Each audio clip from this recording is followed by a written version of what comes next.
In the news this week, gambling companies are accused of harvesting data to target problem gamblers, a bioethicist hits out at abortion laws which target the disabled, and a girl who survived cancer thanks the person who donated her stem cells. Hello. An investigation has revealed gambling firms are using data harvesting services to target problem gamblers.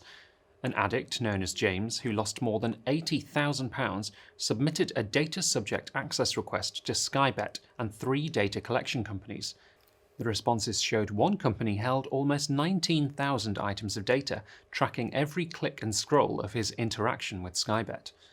One of the companies had categorised James as a high-value customer who chases his losses.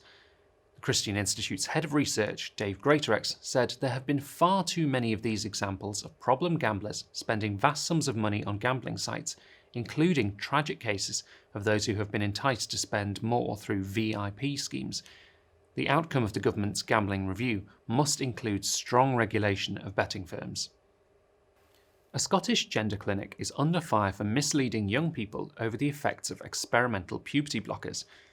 Documents show officials at the NHS Greater Glasgow and Clyde Health Board did not publicly acknowledge the long-term effects puberty blockers have on bone density, growth and brain development. Its clinic only withdrew a leaflet claiming the drugs were fully reversible in June last year, despite being aware of contrasting research much earlier on. And in December, the Health Board insisted it would continue giving puberty blockers to children, despite the High Court for England and Wales ruling that children cannot generally give their consent. It dismissed the ruling as an English decision, and said its practice of giving the drugs to children in Scotland will remain as is. Susan Smith, director of For Women Scotland, said despite evidence of serious side effects and a dearth of evidence on the long-term impacts of stunting puberty, clinics have maintained that blockers were safe and fully reversible. The Scottish Government should call a halt to these experiments now. An influential bioethicist has said laws which permit abortion on the grounds of disability are incompatible with the very basis of a civilised and inclusive society. In the UK, abortion is available up to birth for children deemed to have a disability. This has been used to justify abortion for conditions such as Down syndrome and cleft palate. Writing in The Scotsman, Dr. Callum McKellar said this shows a blatant discriminatory and ableist attitude in society. He also argued the current law communicates a negative message to those with disabilities that it would have been preferable had they not been born.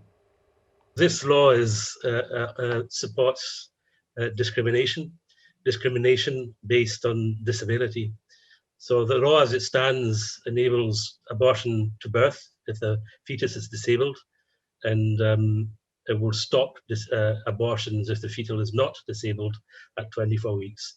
So there's a difference there, and that is a difference that should not exist. It only exists because we consider people with disability as less valued and as having less worthy than the able people, and that should not be something that we accept in civilized society. And finally, after benefiting from an adult stem cell transplant, a 13-year-old girl has credited the anonymous donor with saving her life. Abby Ferguson was diagnosed with leukemia in 2019, but following the treatment, her cancer is now in remission. Unlike embryonic stem cells, using adult cells does not require the destruction of embryos. Abby returned home last August and is preparing to walk the Race for Life for Cancer Research UK. It's difficult to find the right words to thank my donor. She's given me back my life. I'm incredibly grateful to feel well again. Well, that's all for this week. For regular updates and information on all of our stories, plus much more, visit our website at christian.org.uk. On behalf of everyone at the Christian Institute, I'd like to wish you a peaceful Easter. Until next time, goodbye.